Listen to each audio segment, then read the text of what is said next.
our home and native land.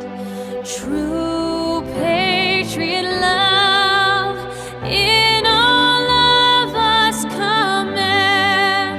Car ton bras s'est porté l'épée, il s'est porté la croix. Ton histoire est une épopée des plus brillants exploits. God keep our land glorious and free. Oh Canada, we stand on guard for thee.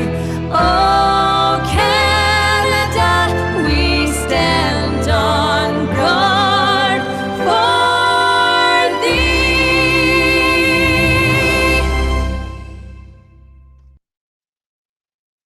I am Chief Robert Gladstone from the Shwai Village in Chilliwack, British Columbia.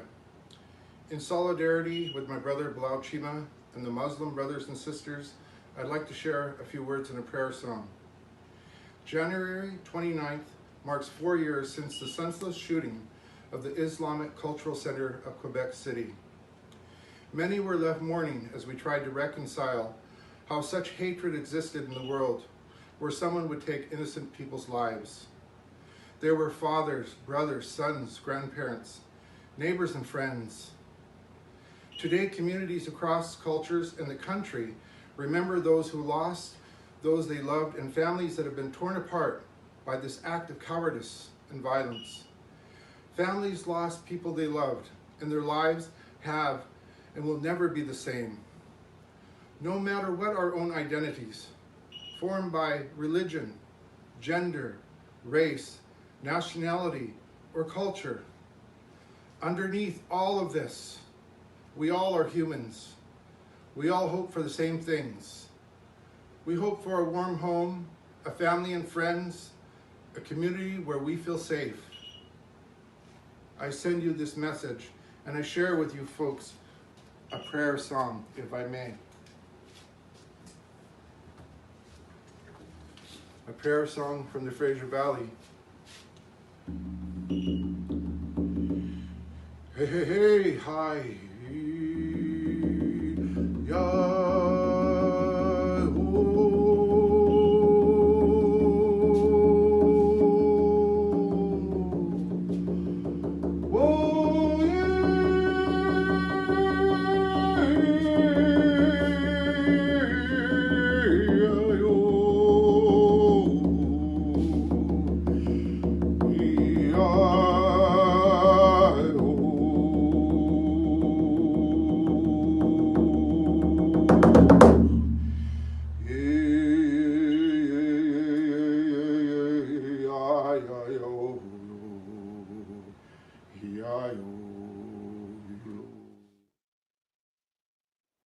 What happened 4 years ago tonight in Quebec City was an unthinkable tragedy. We cannot and we will not ever forget. That's why January 29th will officially become the National Day of Remembrance of the Quebec City Mosque attack and of action against Islamophobia.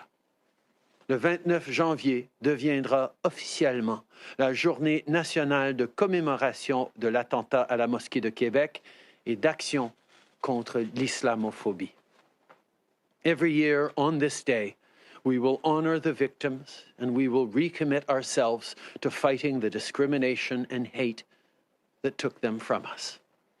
No one should ever be afraid because of the way they pray, not in Canada, and not anywhere around the world. Today and always, we must stand strong and united because that will always be our path forward.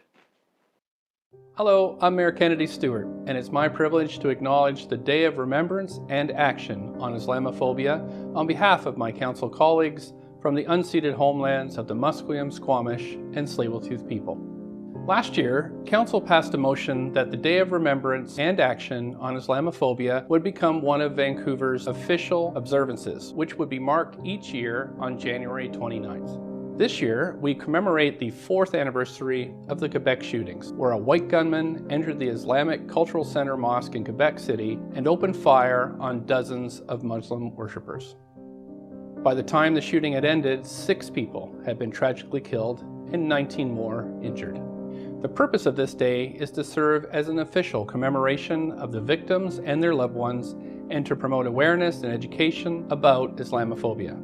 Muslim communities around the world, across Canada, and in Vancouver were and continue to be affected by this and other acts of hate, racism, and Islamophobia. It is more important than ever that the lessons learned from this senseless act of violence remain at the forefront of the public consciousness so they are never repeated. Today we join with the Al Jamia Mosque, the oldest mosque in BC and our Muslim community, to pause and reflect in honor of the Day of Remembrance and Action on Islamophobia. Thank you. Today marks 4 years since the tragic attack at a Quebec City mosque that left 6 worshippers dead and 19 others injured. On this tragic anniversary, we take the time to remember those who lost their lives in this heinous attack and send our sincerest condolences to the family, friends, and loved ones of those killed. On behalf of our entire caucus, I want to reaffirm our commitment to fighting Islamophobia and building a better BC, one without the hatred and bigotry that drives such horrific attacks. Today is the National Day of Remembrance, to remember those people who perished on the 29th of January. And it's a day to commemorate and to observe the hatred and the racism and all of those horrible things that exist in our community. And I'd ask all of you to take a moment, and a moment of silence, and to remember those people who perished for no reason, all as a result of hatred, mindless hatred that took the lives of innocent people in Quebec.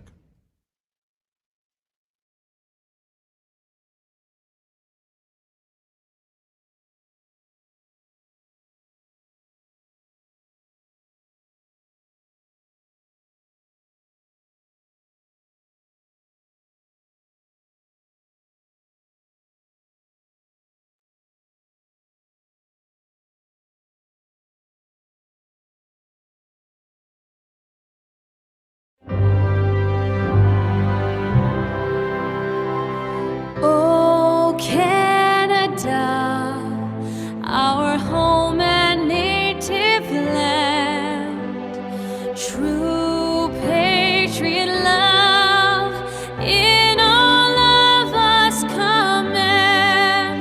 Car ton bras c'est porter l'épée.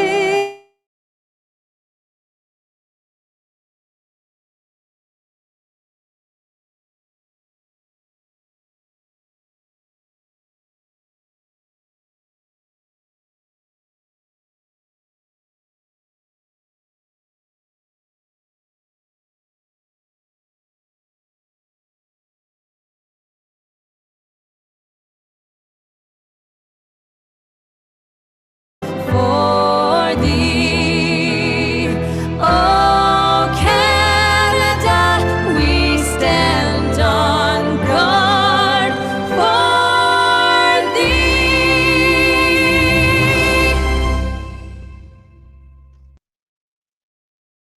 I am Chief Robert Gladstone from the Jacquie village in Chilliwack, British Columbia. In solidarity with my brother Bilal Chima and the Muslim brothers and sisters, I'd like to share a few words in a prayer song. January 29th marks 4 years since the senseless shooting of the Islamic Cultural Center of Quebec City. Many were left mourning as we tried to reconcile how such hatred existed in the world, where someone would take innocent people's lives. There were fathers, brothers, sons, grandparents, neighbors, and friends. Today, communities across cultures in the country remember those who lost those they loved and families that have been torn apart by this act of cowardice and violence. Families lost people they loved, and their lives have and will never be the same. No matter what our own identities, formed by religion, gender, race, nationality, or culture. Underneath all of this, we all are humans. We all hope for the same things. We hope for a warm home, a family and friends, a community where we feel safe. I send you this message, and I share with you folks a prayer song, if I may. A prayer song from the Fraser Valley.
Oh, Canada, our home and native land, true patriot love in all of us command. Car ton bras sait porter l'épée, il sait porter la croix. Ton histoire est une épopée des plus brillants exploits. God keep our land glorious and free. Oh, Canada, we stand on guard for thee. Oh, Canada, we stand on guard for thee.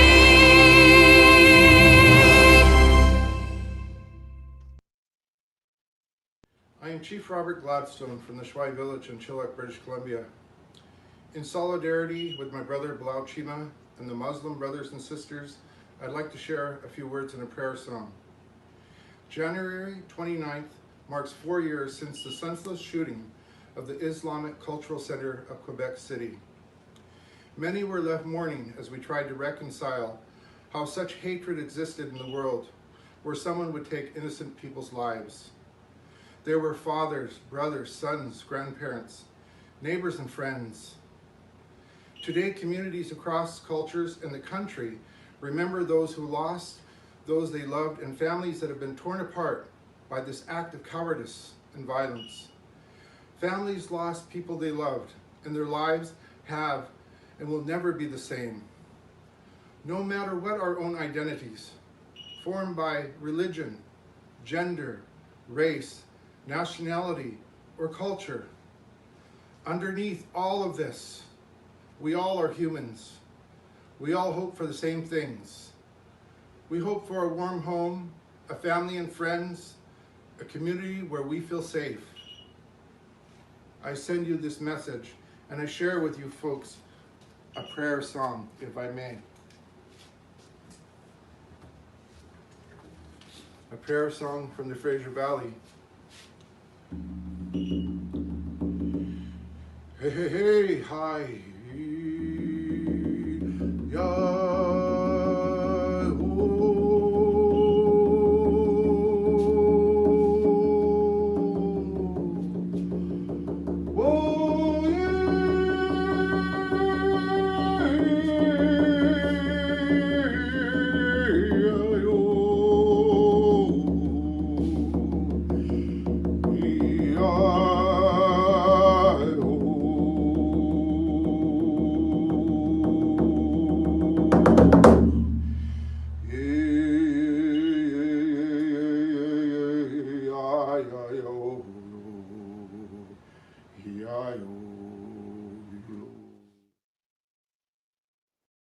What happened 4 years ago tonight in Quebec City was an unthinkable tragedy.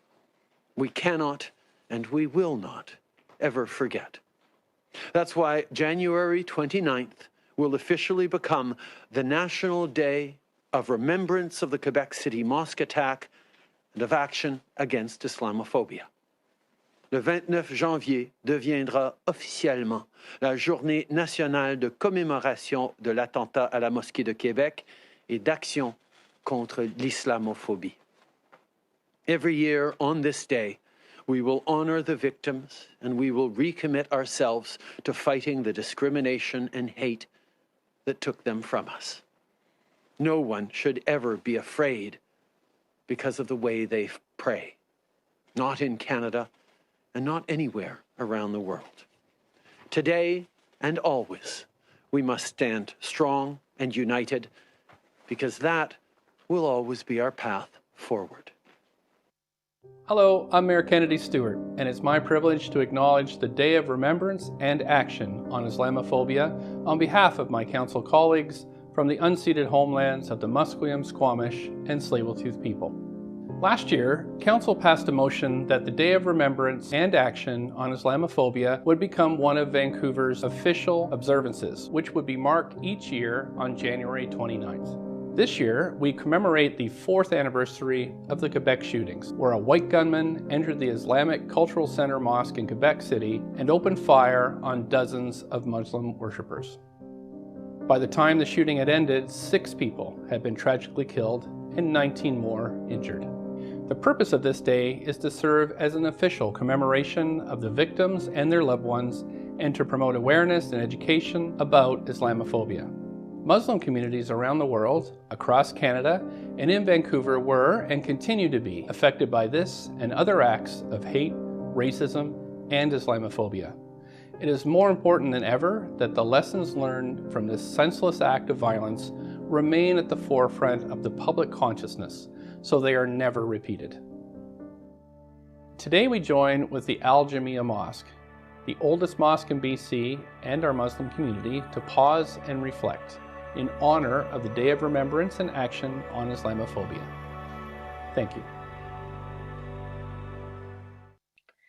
Today marks 4 years since the tragic attack at a Quebec City mosque that left 6 worshippers dead and 19 others injured. On this tragic anniversary, we take the time to remember those who lost their lives in this heinous attack and send our sincerest condolences to the family, friends, and loved ones of those killed. On behalf of our entire caucus, I want to reaffirm our commitment to fighting Islamophobia and building a better BC, one without the hatred and bigotry that drives such horrific attacks. Today is the National Day of Remembrance, to remember those people who perished on the 29th of January. And it's a day to commemorate and to observe the hatred and the racism and all of those horrible things that exist in our community.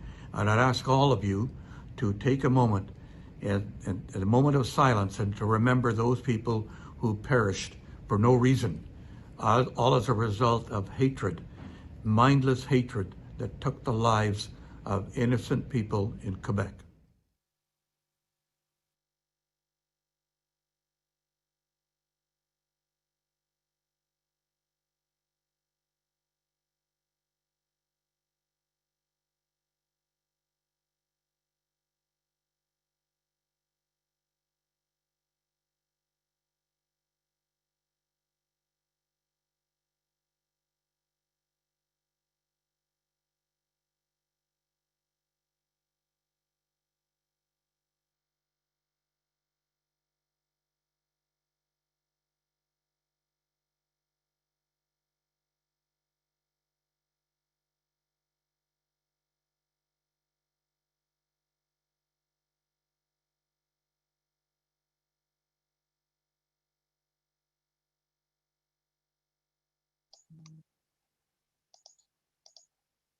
Ibrahima Berry, Mamadou Tanu Berry, Khalid Belkacemi, Abu Bakr Tabdi,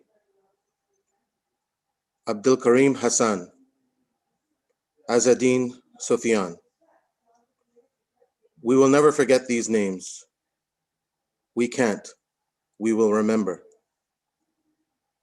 I'm very pleased, and I know I speak for my colleagues, my friends, my community, with the decision taken by our federal government that declares January 29th the National Day of Remembrance for victims of the mosque attack.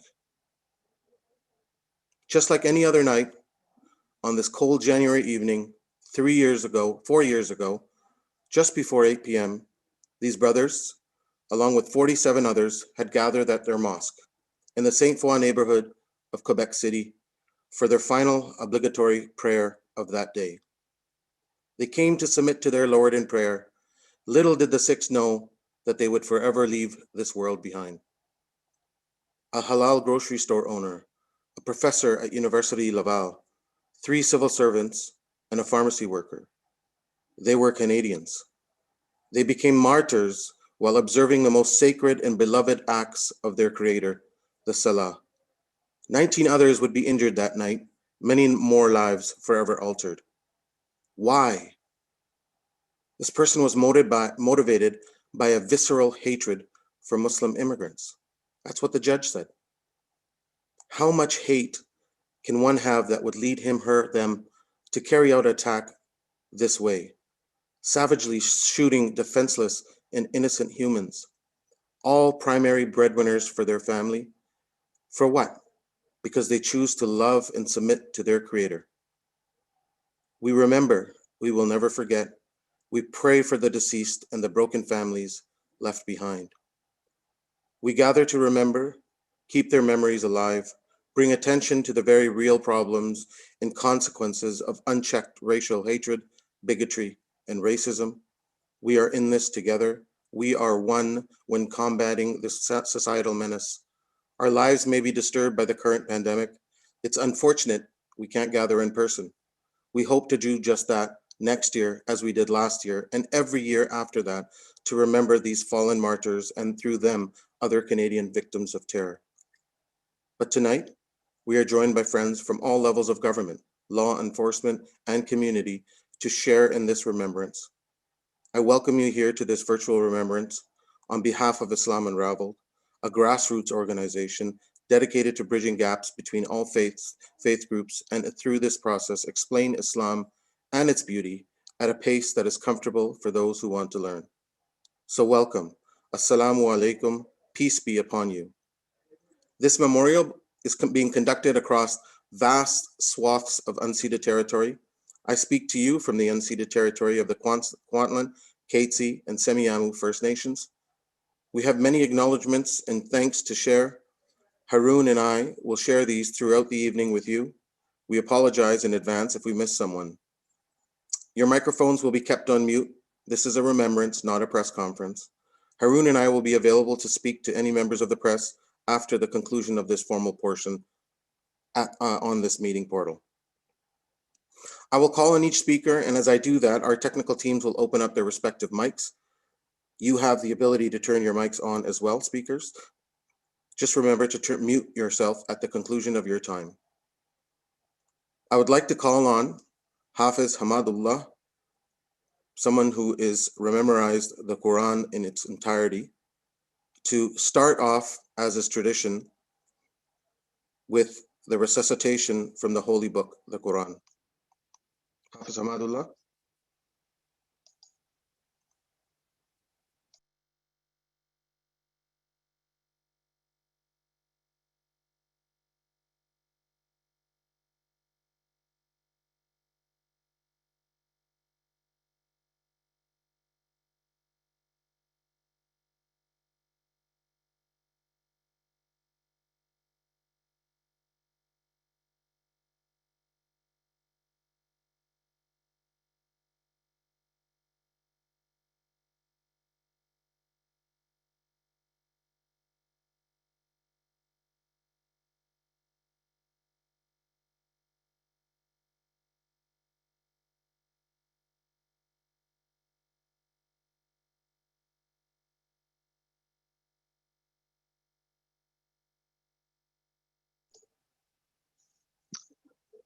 Unfortunately, we're having technical difficulties.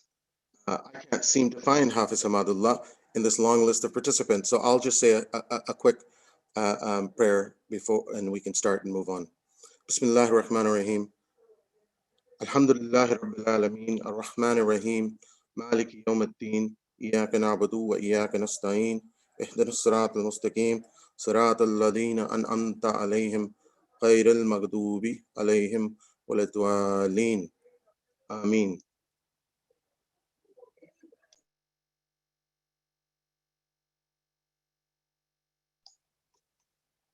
Now I'm going to call on someone, my co-event facilitator, co-MC, if you may, to say a few words.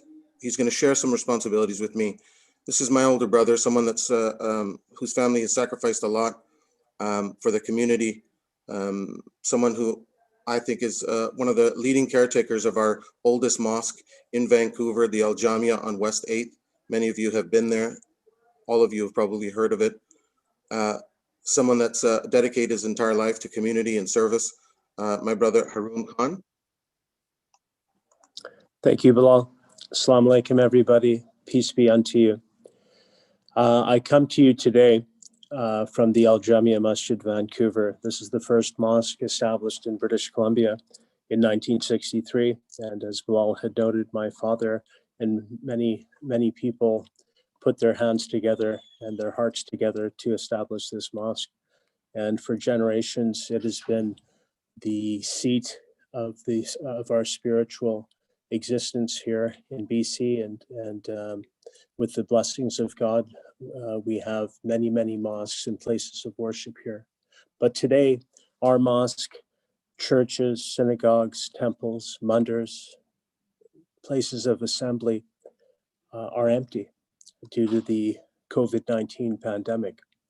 Normally, this place would be bustling with activity, but in this day, we are having the very solemn duty to acknowledge the anniversary on a cold winter evening when a gunman came in to a mosque just like this, and people were standing at worship, and that young man opened fire, killing 6, grievously wounding 19 others, and shattering families, and causing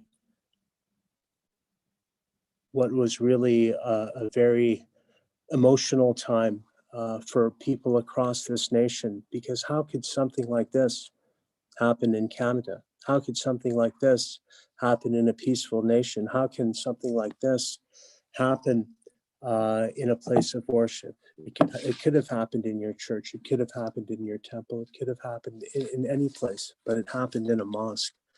And Canadians responded. And in this masjid, there was a candlelight vigil that night.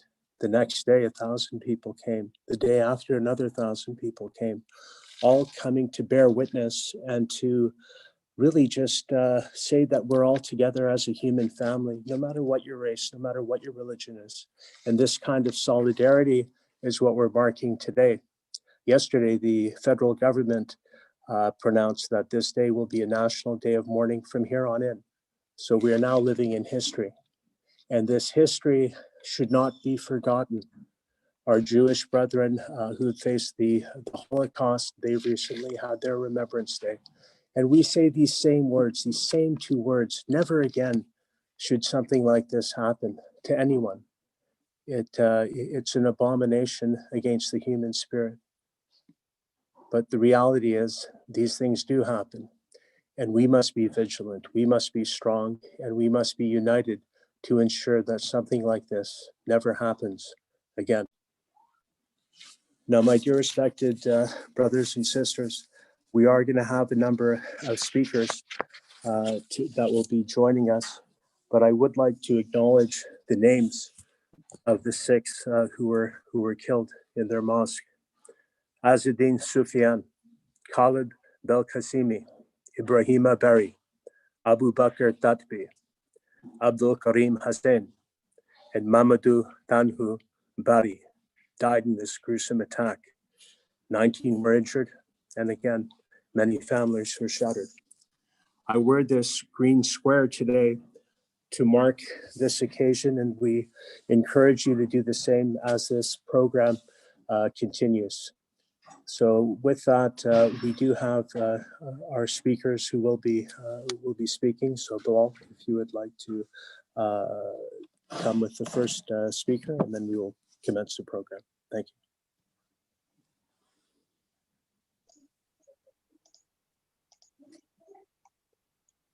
I'm going to call on Constable Shiraz Hanif, the police, part of the community engagement team for the department, and has been on the front line of investigating hate crimes targeting Muslim women, minorities, and other members of the public on public transit. He has worked closely with the Islam Unraveled team on cases reported to us from the Muslim community. Assalamu alaikum wa rahmatullahi wa barakatuh. A'udhu billahi minash shaitanir rajeem. Bismillahir rahmanir rahim. Hello everyone. I'm presenting from the city of New Westminster, British Columbia, which I would like to acknowledge and recognize as the unceded territory of the First Nations people. I also want to thank Chief Rhonda Larrabee and her family for sharing their land with us. I'm Constable Hanif with the Metro Vancouver Transit Police, currently assigned to the Community Engagement Team. We, the Metro Vancouver Transit Police, are sincerely honored to have been invited to participate in this very worthy event, marking the somber anniversary of the senseless and tragic event that took place on January 29th of 2017. This act of terror, fueled by hate, affected many, many people. It affected me as well. I felt two sets of emotions. First off, it affected me as a police officer who has taken an oath to protect civilians at all costs, even if that cost requires me to sacrifice my own life to save others. Disgusting and disturbing incidents such as the one that took place at the Islamic Cultural Center of Quebec City 4 years ago are devastating for most people. This includes first responders. As I've said in prior interviews, at the end of our shifts, we take off our tools, our uniforms, and lock them in a locker and go home. Fortunately, tragic events we see, hear of, or deal with, such as this, we can't leave them behind in the locker room and go home. They go home with us. Aside from being a police officer and feeling guilty for not being able to protect victims in such heinous crimes or not being able to prevent such incidents, I am also a Muslim and share the emotions with the Muslim community in the hours, days, months following this unnecessary and cowardly act of hate-fueled violence. I graduated from the police academy in 2017, and soon after I was approached by the higher-ups of transit police asking me if I would help connect with the Muslim community to deliver a message of inclusion and message of you do matter. I was quickly linked up with brothers like Derek Daya, Corporal Anthony Statham of BC Hate Crimes, and since that time together we have presented to tens of thousands of respected members of the Muslim community at dozens of events. Through this connection, I've also had the opportunity to work with some victims of hate crimes, which alhamdulillah have led to some valuable friendships with some very amazing people. I would like to take a brief moment to urge everyone to report incidents. If you feel as if you have or are experiencing a hate-motivated crime, please report it. If you don't report it, then it seems as if the issue doesn't exist. If the issue doesn't exist, we can't ask for resources to remedy a problem that doesn't exist. We at the Transit Police are committed to providing a safe and harassment-free transit system for all, regardless of your color, who you pray to, who you love. It doesn't matter, we are here for you. If you experience violence in progress, call 911. If you are on the transit system within the Metro Vancouver area and experience an incident, but think that calling the police might get the perpetrator's attention focused onto you, you can report via text messaging. This currently only works for transit police on the transit system, and the phone number is 877777. That's 8 followed by 5 sevens. If you wish to report an incident that is not actively happening any longer and the perpetrator is no longer present, please look up your local police department's non-emergency phone number and call it in. For the transit police, that number is 604-515-8300. The transit system is loaded with CCTV cameras. There are many witnesses. If you report the incident close as possible to the time of occurrence, there is a very high likelihood of catching a perpetrator and forwarding charges. As I have said before, the transit system is one of the worst places to commit an act of violence or criminal offense. Before I sign off here, I'd like to say that as a Muslim who was born and raised in the city of Vancouver, and as a police officer whose current assignment includes the city of Vancouver, I would like to sincerely thank Mayor Kennedy and the City of Vancouver Council for proclaiming January 29th of 2021 as the Day of Remembrance and Action on Islamophobia. Just gonna say a quick little prayer before I sign off here. May the Creator bless us with the courage to protect, the strength to preserve peace. May the Creator grant the victims of this heinous crime the highest levels of heaven. And may the Creator give the families of the victims patience and strength. Hope. Assalamu alaikum, jazakallah. Thank you very much. Jazakallah, Karen. Thank you very much, Constable Shiraz Hanif. We appreciate your service and your protection. May Allah protect and guide you in the very important work that you do. Thank you. Thank you. Thank you. My dear respected brothers and sisters, moving on to our next speaker. Before I do, with respect to Islamophobia and hate crimes in particular, women of faith are impacted more than most, and because they wear the hijab, they cover their hair. Those outward appearances of faith are such that some are targeted. And we're very blessed that the sisters in our community and in communities all over the world are very strong and very resilient. And but it's something to bear in mind that we all need to be on the lookout for one another. Now, our next speaker has done tremendous work as a volunteer. She's worked with the Muslim Food Bank, and Sister Hiba Alodat is a Syrian refugee and a new Canadian. She's an honor roll student, a scholarship recipient, a youth, and a woman leader. She's volunteered at the Muslim Care Center on the downtown east side, ministering to the homeless population of all faiths, and has done tremendous work with that organization. Her passion and resilience are an inspiration to our community and youth. So with that, I introduce Sister Hiba Alodat. Assalamu alaikum.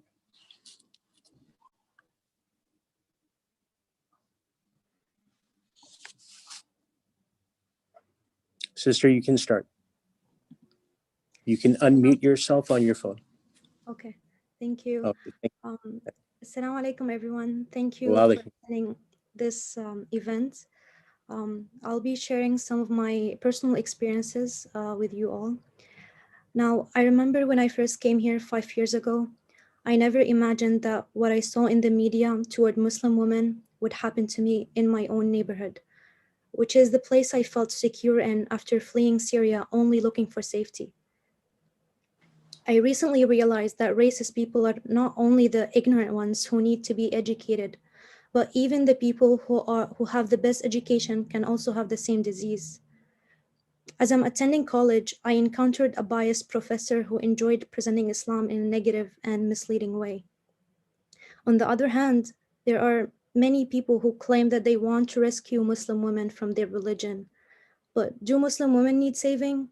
My answer is yes, but never from Islam, because Islam for me is what gives me hope and makes me resilient despite everything that happened and still happening.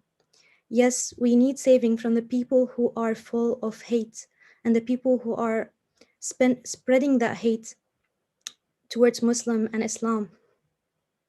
As we know, wearing hijab in the West is challenging.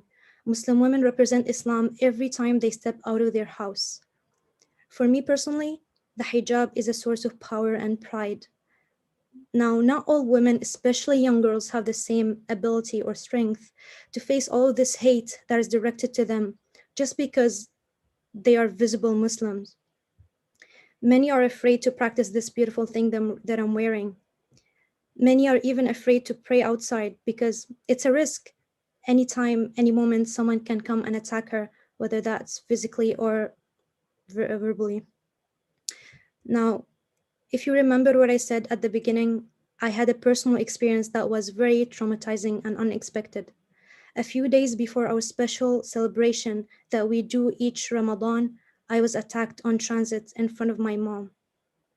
As I said, I never imagined such a thing happening to me, because you simply don't go out expecting an attack from someone, from a stranger who hates you and will manifest his hate or her hate with violence behavior. I only shared a few incidents that I have personally faced in my first 5 years in Canada. Of course, people who want to corrupt this society and spread hate are louder and tend to get more attention than the people who are open-minded and looking for change. What we should do is to acknowledge the problem and to be louder with education and action. As a Muslim youth, I believe we have a powerful presence in our community. We should keep educating ourselves and the people around us. I always believe that it's our responsibility to do everything we can to be part of making our country, Canada, a better place and a safe place for everyone. And yeah, thank you. Thank you so much, sister. We really appreciate your very kind words and very enlightening words. And may Allah subhanahu wa ta'ala shower you with all the blessings and protect you. And as you draw wisdom in the lessons you've learned in your own life and how you impact other people around you, we really appreciate you. So I thank you for your time. Assalamu alaikum. So now we'd like to move on to our next speaker. He's a very dynamic individual that I've had the honor and pleasure of working with well over a decade, Mr. Fawad Abbasi. Brother Fawad is the Civic Engagement Director for the Muslim Association of Canada, Vancouver chapter, MAC.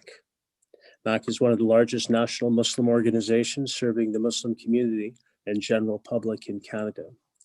Brother Fawad, if you can speak on, we look forward to hearing from you.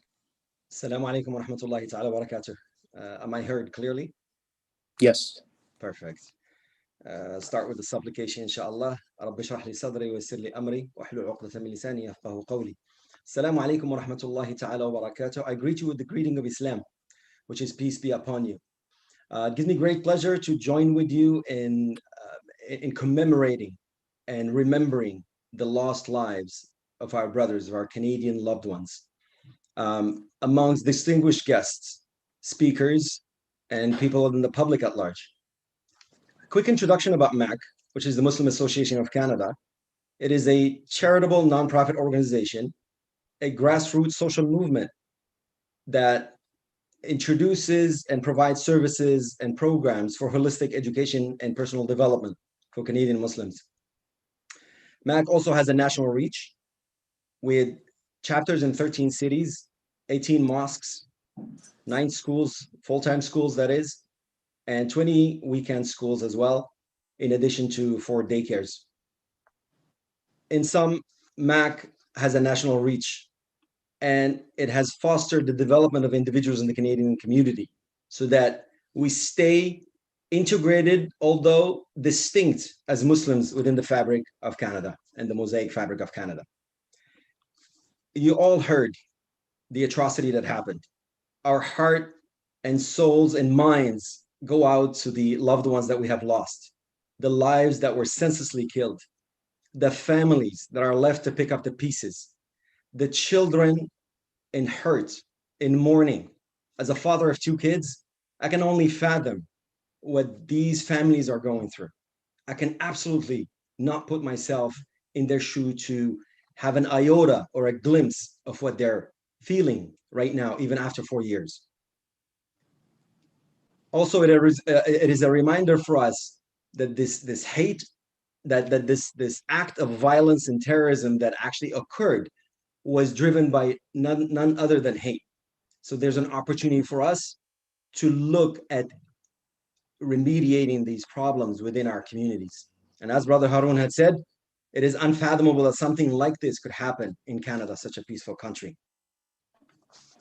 So we are in pain, we are in mourning, and we continue to feel the hurt and the pain.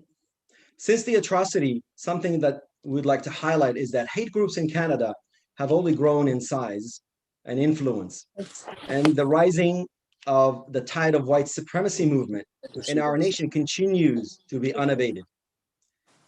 Hate crimes, particularly against Canadian Muslims, have steadily increased, and statistics by NCCM organization, by the VPD, by the RCMP, the numbers tell a big picture and reinforces what we're just saying. Now add to that the pandemic that just happened, and now You've got supremacy groups that are out there brewing ideas and brewing hate, really. Conspiracy theories that perhaps even COVID-19 is related to Islam and Muslims. And unfortunately, we see that more Muslims are being targeted. We are very thankful. We're very thankful that the government has now acknowledged that January 29th will be a day of remembrance of these lost lives. And I'd like to highlight also the effort of all the Muslim organizations and non-Muslim organizations alike that went and rallied behind this to happen. And I would like also to underline the great work that MAC has done this year, particularly in galvanizing the work or the letter that concluded in a joint letter signed by 75 organizations across the country, coast to coast, includes a number of advocacy groups, mosques, centers, think tanks, and so on, that came together and wrote a letter that hit home with our Honorable Prime Minister, which we're hoping that it was also a galvanized effort that led to the acknowledgement of January 29th. So for that, we're very thankful. Also, this decision also affirms that the government is committed, and their commitment to combating Islamophobia, number one, by recognizing it first, and then doing the actions that need to be done to make sure that this doesn't happen again. To that front, there's multiple priorities at work that the government needs to work on. And when it comes to that, we're thinking about addressing the white supremacy and the rise of white supremacy groups out there, and also being able to designate these groups as terrorist groups and overcoming the systemic racism in government institutions, security and law enforcement as well. Indeed, there's a lot of work ahead. But alhamdulillah, we thank Allah subhanahu wa ta'ala that the work that everybody's doing has culminated in, number one, the recognition of this day, on the commitment of the government to do work towards combating Islamophobia. On behalf of MAC and the Muslim community, I want to thank the Prime Minister, particularly, and the government for their leadership and speaking against Islamophobia, pardon me. Now, we hope that what we're doing is a small effort to honor the people that lost their lives on that day, on the sacred place, which is the mosque, a place where no one should expect to be targeted, subhanAllah. I'm reminded by the poem of Maya Angelou, who said, people will forget what you said, people will forget what you did, but people will never forget how you made them feel. Like I said, as a father of 2 kids, I can only imagine what those people have felt. But I'm hoping that after all the effort and the work that we have done, that they will feel that we have honored them in the effort that we're trying to do here. I thank you very much, and I congratulate everyone, and I appreciate the support of all the organizations far and wide across the country in getting behind. And I too remember Je me souviens, and I've got my green square as well. Thank you, and have a wonderful evening. Thank you, son. Thank you very much, Brother Fawad. I really appreciate your words, and they certainly resonate. You know, 4 years to the day when this terrible incident happened, we had support from all corners, from our city, from our province, and federally. And we're going to be bringing on a city councillor from the city of Vancouver. But before I do, I would certainly like to acknowledge the leadership and the great cooperation and heartfelt work, real work, of the city of Vancouver and the former Mayor Gregor Robertson and his team. My friend Michael McGee, I believe, is on this chat. And I remember when I was here the day after, and we had press and we had different folks coming here at the mosque to talk to me about this incident. And he said, well, Haroon, I'll see you at the vigil tonight. And I said, sure. And then I thought to myself, what vigil? And that evening, 1,000 people were here. And the evening after, another 1,000 people. And then some days later, the Jack Pool Plaza, they lit the torch, the Olympic torch, in memory of this horrible atrocity. But this shows how beautiful people are, how people can come together and make something good, make something inspiring, to really show that something like this is not who we are. It's not who we are as a people, as Canadians. And as a Muslim, we see that we're all made from one soul, and this kind of solidarity that we share with one another, it really shows us what it is to be human, and that's a very beautiful thing. So, my dear respected brothers and sisters, I'm honored to introduce the new Vancouver City Councillor under the leadership of Mayor Kennedy Stewart, Vancouver City Councillor Christine Boyle. Christine, I've known for many, many years as a volunteer on a number of boards, and Christine is a very dear friend of our community, and she is a community organizer, a climate justice activist, and United Church minister. Christine was part of the unanimous Mayor and City Council resolution designating January 29th the Day of Remembrance and Action on Islamophobia. She's been a strong ally and friend to the Muslim community of Vancouver, and she's to know her is to really have a lot of love for this woman. So, Christine, we welcome you to this program. Christina Boyle. Thank you, Haroon, for that introduction. It really is an honor to be here on behalf of the City of Vancouver to remember and to recommit to action on Islamophobia and on white supremacy and on hate. I was fortunate to be in the Al Jamia Mosque to read this proclamation last year, and though the circumstances have changed, I'm honored to get to do so again this year. I want to acknowledge Councillor Swanson, who is also with us, and I don't see other councillors, but I know, as you heard, this was a unanimous proclamation and follows a long history of many past councils of being committed to being in solidarity with the Muslim community and working together to address hate in all the forms that it shows up in our city. So I will just read the proclamation on behalf of the city. Whereas on January 29th, 2017, a white gunman entered the Islamic Cultural Center Mosque in Quebec City and opened fire on dozens of Muslim worshippers.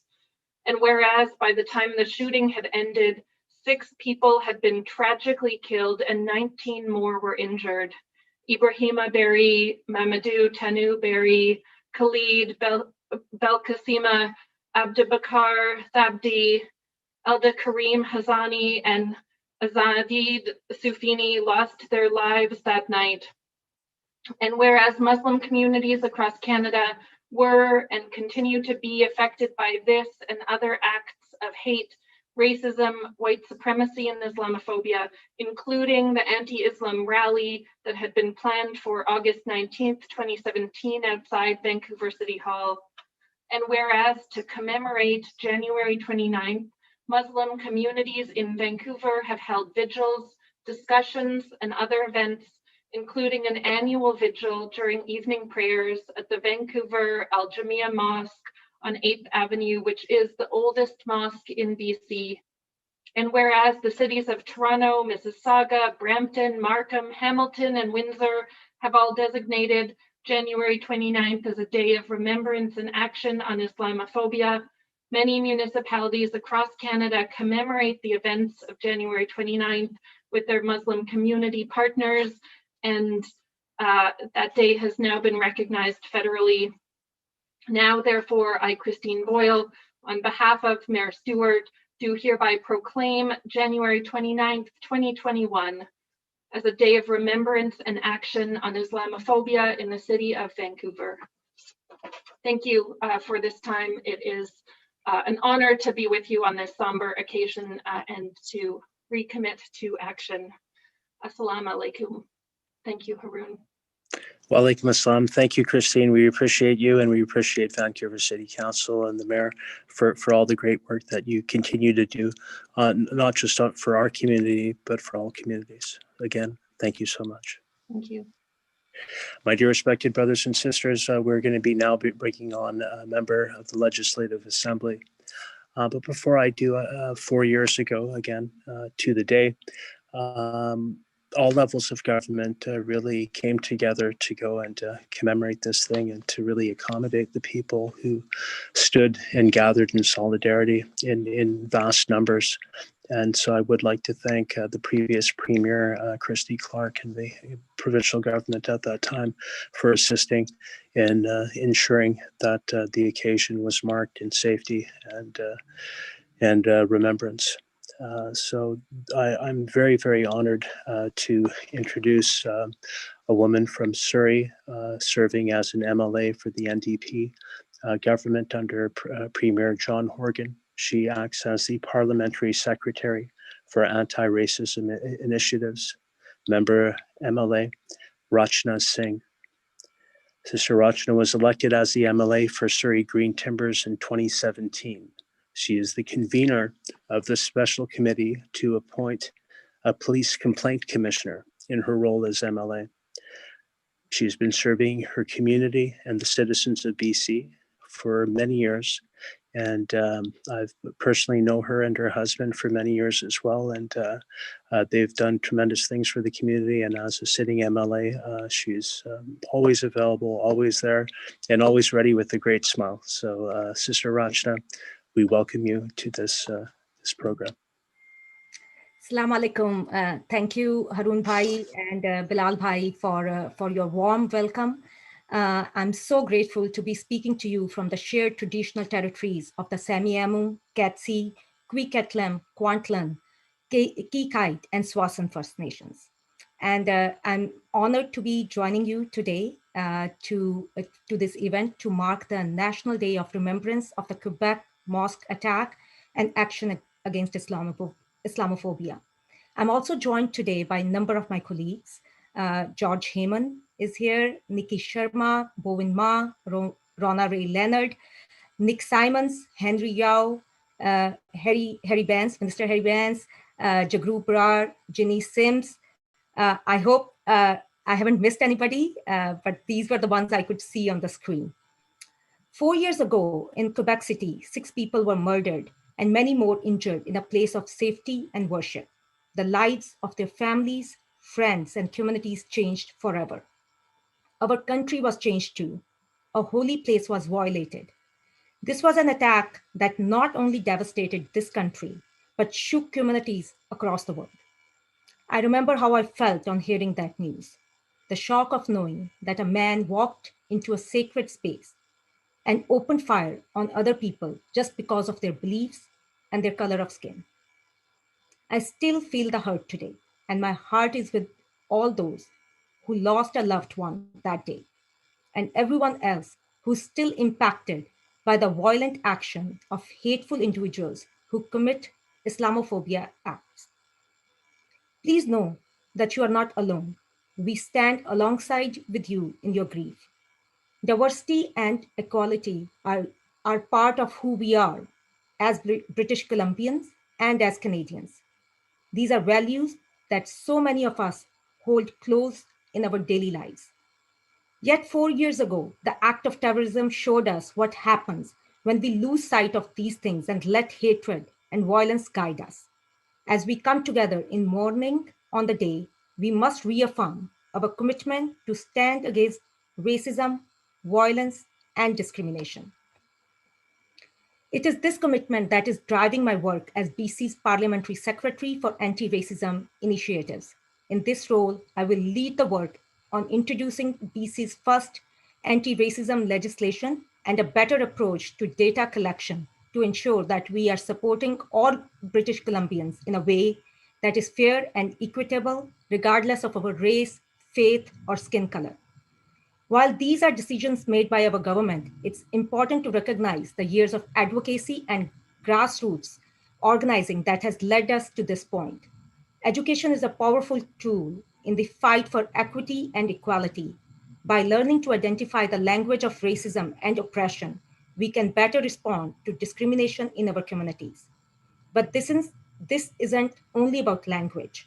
It is also about using education as a way to understand all the complexities of our histories and to break down barriers that exist today. That's why we will be launching an anti-racism awareness campaign as part of a recent 1.3 million investment to make BC safer and more inclusive for everyone.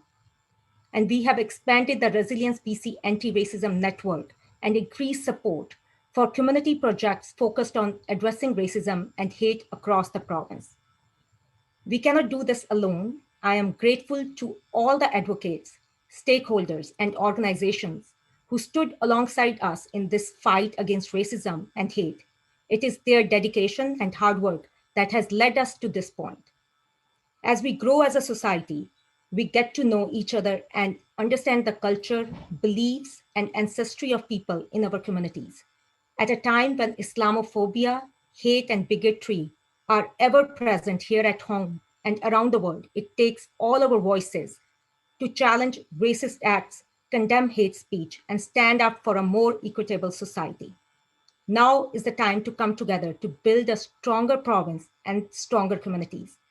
And I also want to acknowledge the words that Sister Hiba just shared with us.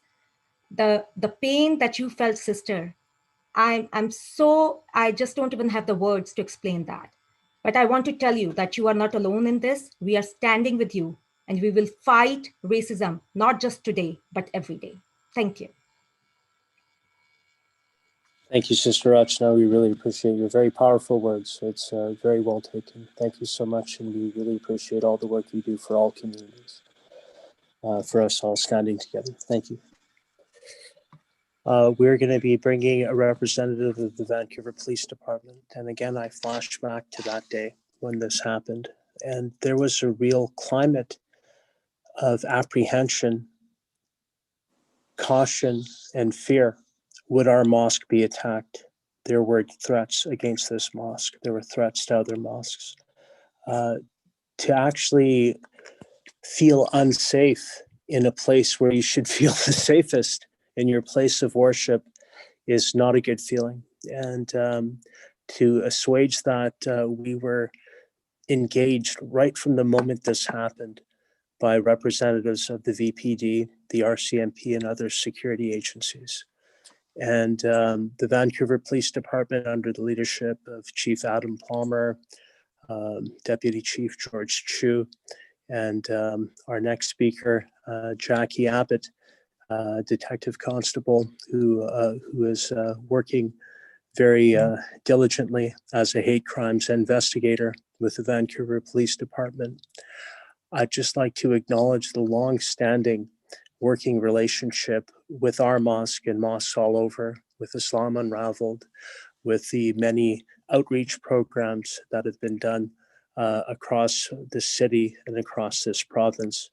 Our engagement is there because we all have to keep one another safe. And I'm very glad that many members of our community have come forward and have joined police forces in Vancouver, in New Westminster, and with the RCMP. And we hope to have more people, our young men and women, join those ranks to help protect and serve all Canadians.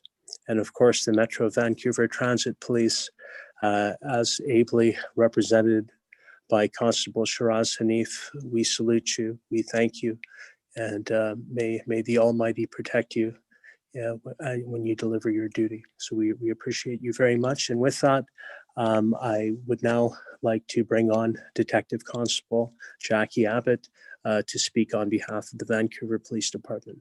Jacquie. Assalamu alaikum. And thank you for the invitation and privilege of speaking tonight on behalf of the Vancouver Police Department. I acknowledge that I'm presenting on the lands, the unceded lands of the Squamish, Musqueam, and Tsleil-Waututh nations.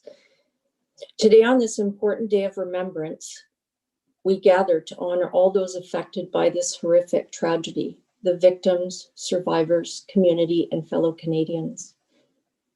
We reflect on how the most extreme expression of hate manifested itself in the most violent of acts and the tragic loss of life that occurred in one of the most sacred places at the Islamic Cultural Center of Quebec City 4 years ago. It's especially difficult to absorb the impact that that evil act has had on those that were directly impacted. And this is something I reflect on often in my continued commitment in advocating for the safety of community. We must also collaborate and strategize on how we can mitigate a violent and hateful act like this from ever happening through information sharing, strong relationships, ongoing education and training. We stand united as people and allies and work together for solutions that foster acceptance and understanding of religious and cultural freedoms. The Vancouver Police Department are both partners and protectors of the Muslim Islamic community, and we are committed to making Vancouver a safer city for everyone. During these times of unrest and uncertainty in the world, you might think, how might we be able to achieve this? Well, it starts with partnerships between community and police to foster further understanding and build trust. You are the eyes and ears of the community and can help us understand your concerns and experiences. By reporting incidents of hate, bias, and prejudice, it can make the police aware of emerging issues and trends. It gives us the opportunity to investigate, to identify individuals, and pursue charges when we can. If there's barriers to reporting, we can work together to come up with solutions. This important work cannot be achieved without community. The Vancouver Police Department needs you, the community, to work with us, to report incidents of concern, to join us as police officers, and to promote your culture and share your values and traditions. During the last year, while facing the pandemic, we have seen the best of human collaboration and caring for each other. However, we have also seen the number of hate incidents and crimes rise. We're all leaders, and what we say makes a difference. I believe that no one is born with the capacity to hate. It's a learned response. Tonight, we stand as one in solidarity and support of one another. Let us continue in this direction to effect positive change and to challenge bias, prejudice, and hate together. I look forward to continuing with this important work and for further opportunities to connect with your community. Thank you.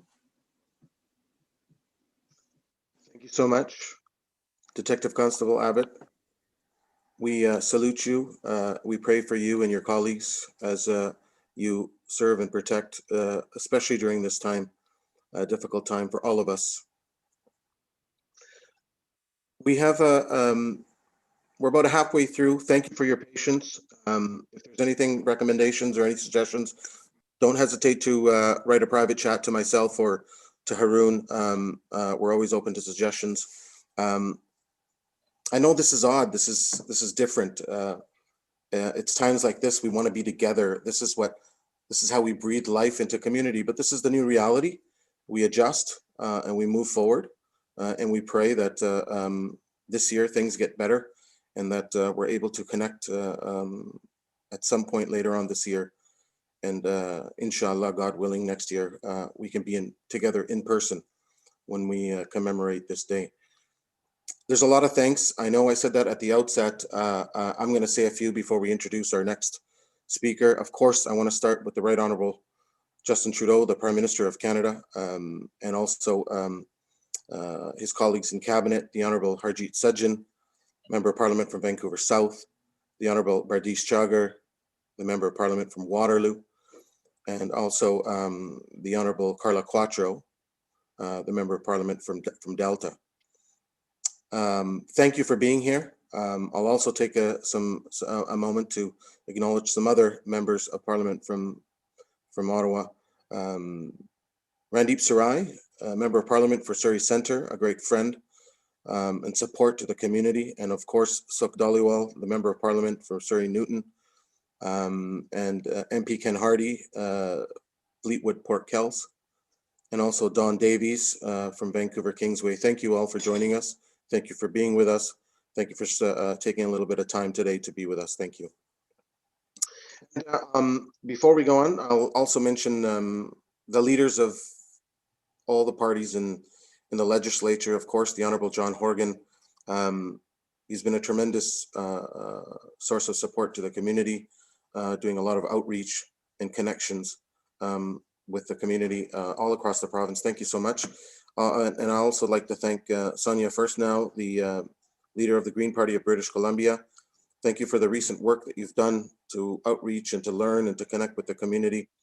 And of course, Shirley Bond, leader of the official opposition in the legislature of British Columbia. Thank you so much for being here. Thank you for sending that video and sharing in this moment with us.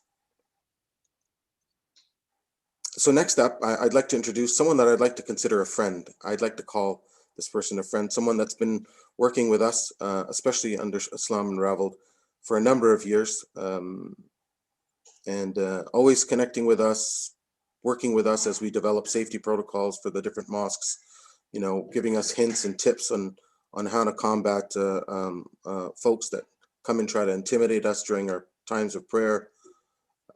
This person has been there at all times, anytime that we've called on him. And this is Corporal Anthony Statham of the RCMP E Division, part of the RCMP team responsible for investigating hate crimes in British Columbia. Anthony has worked closely, as I said, with the Islam Unraveled team and the Muslim community on building bridges of trust and understanding between officers of public safety and the Muslim community. He has personally visited and presented at the majority of the mosques in the Lower Mainland, and many of our folks in our community, the congregations, know him, trust him. When they see him, he brings a smile to our faces. So without further ado, I call on Corporal Anthony Statham of the RCMP E Division. Assalamu alaikum. I'd like to acknowledge that I'm speaking from the traditional territories of the Kakite First Nation. It's truly an honor and very humbling to be speaking to everyone on this important day of remembrance. As of today, I've been a hate crime investigator for exactly 4 years, less 1 day. It just so happened that my first day on this job was January 30th, 2017. And so I walked into work that day deeply affected by the tragedy that had unfolded in Quebec City the night before, and also with my mind racing about what I had to do and what the police collectively had to do to prevent something like this from happening again. And truly that event, and sadly other events, attacks on places of faith, and the attack in Christchurch in 2019 have largely come to define much of the work that I've done with BC hate crimes. We often talk about how safe Canada is compared to other places, but that's small comfort to survivors of tragedies, families and communities who've lost loved ones to senseless violence. We also talk about the robustness of our democracy, and that's something I happen to believe in. It's something that is worth investing in, I believe worth fighting for every day. Under our charter, we have certain fundamental freedoms, which includes freedom of religion, freedom of belief, and freedom of peaceful assembly. And the attack at Centre Culturel Islamique was an attack on all those things. It was terrorism. It was an attack on our democracy. In reparation of those things, the first thing we need to do is remember the victims. So I can speak for the Royal Canadian Mounted Police in saying that recognition of January 29th as an official day of remembrance is also an important step in that reparation. Since 2017, in my capacity with BC hate crimes, I've had the opportunity to meet with many people from Muslim communities in British Columbia. And what stood out to me is, notwithstanding these tragedies, the news of which is everywhere, at masjids in Quebec City and also in Christchurch, in London, and now more recently in Toronto, how hard Muslim communities, how much they've had to justify their faith and demonstrate their peaceful intentions as members of Canadian society. And this is because Islamophobia has been and continues to be a real problem. And the fact that there are some groups that are predicated on hatred and fear of neighbors who identify as Muslims, and that then sometimes show up to picket outside of mosques and try and intimidate people, is something that has disproportionately targeted Muslims in Canada for the last 20 years. And concomitant with that has been the increase in hate crimes that have targeted Muslims in our country. In addressing these troubling issues, the police certainly have roles to play.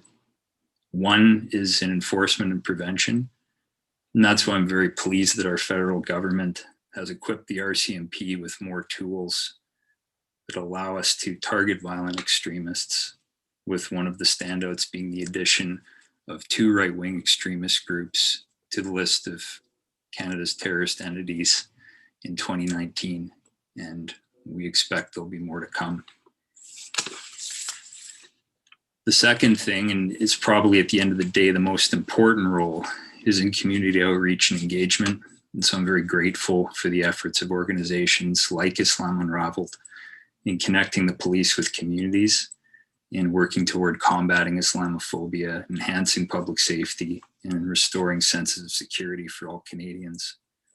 And just anecdotally, I recall in 2019 meeting someone at a mosque in the Vancouver area, and this person telling me that he was afraid to bring his children to the mosque because of incidents that had happened.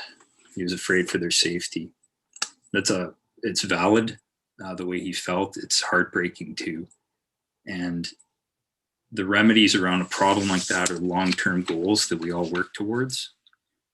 And in the day-to-day, to echo what Shiraz and to echo what Jacquie have said, if you're attacked physically or verbally, or if you see something that causes you fear or concern, however small it may seem, please reach out to your local police. That's why we're here, and we're here for you. So thank you, Shukran. Thank you so much. Corporal Statham, thank you for your commitment and your cooperation throughout our community, especially in the Lower Mainland here. And you said something about someone you had met. I myself was afraid for a time period taking my sons, who were at the time 4 and 3, to the mosque. And this was something that was very powerful and very positive experience for me, being able to take my sons and my dad accompanying us, 3 generations going to the mosque. These were memories, and there was a time period where I felt that maybe it was unsafe to take my son. And but we thought about this and said, through education and through the work that we're doing, we will affect change. We will increase the collaboration, understanding, and through programs delivered through Islam Unraveled, we are starting to see a difference. We're starting to see so much more interfaith cooperation and collaboration and understanding. And we're not going to stop. We're going to keep going slowly but surely, with the support of all levels of government, with the support encouragement from the different cities where we reside, where our mosques sit. We're going to keep building, and through that process, strengthen our communities. So thank you once again. We have a long list of MLAs, and it just brings me great joy when our elected officials are joining us and are with us. Yes, we're here during a memorial event. We remember, but still we're together. We're looking forward with optimism, and we remember those who lost their lives and those whose lives were forever impacted. But you guys being here with us is just gives us that comfort. So thank you. In no particular order, and I apologize. This is a list that I have, and I've been able to kind of scan our participants. Harwinder Sandhu, Vernon Monashi, the Honorable George Heyman, Vancouver Fairview, the Honorable Ginny Sims, Surrey Panorama, Mike Starchuk, Surrey Cloverdale, Rana Ray Leonard, Courtney Comox, the Honorable Bowen Ma, North Vancouver Lonsdale, Jagrup Brar, Surrey Fleetwood, the Honorable Bruce Ralston, Surrey Wally, Henry Yao, Richmond South Centre, Brittany Anderson, Nelson Creston, the Honorable Nikki Sharma, Vancouver Hastings, the Honorable Harry Baines, Surrey Newton, Teresa Watt, Richmond North Centre, Michael Lee, Vancouver Langara, Karen Kirkpatrick, West Vancouver Capilano, Ben Stewart, Kelowna West, Adam Olson, Saanich North and the Islands, and of course, the leaders of the party that I mentioned earlier. Thank you for being here.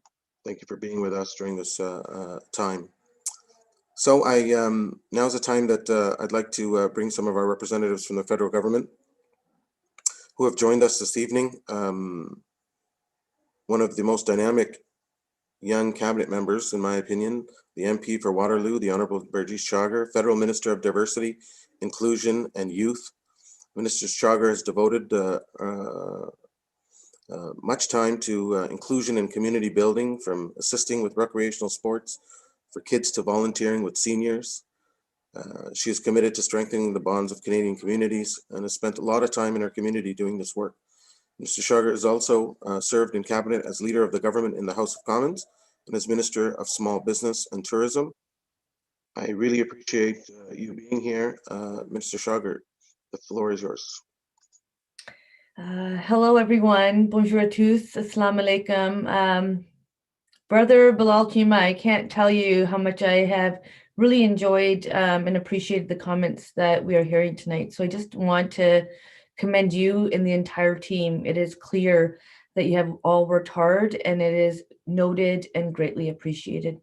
I acknowledge that I'm joining you from Waterloo, Ontario, on the traditional territory of the Haudenosaunee, Anishinaabe, and Neutral people. I want to thank Masjid Al Jamia, the British Columbia Muslim Association, Islam Unraveled, the Muslim Care Center, and the many others for your efforts in organizing this virtual gathering and bringing us together on this solemn day of remembrance.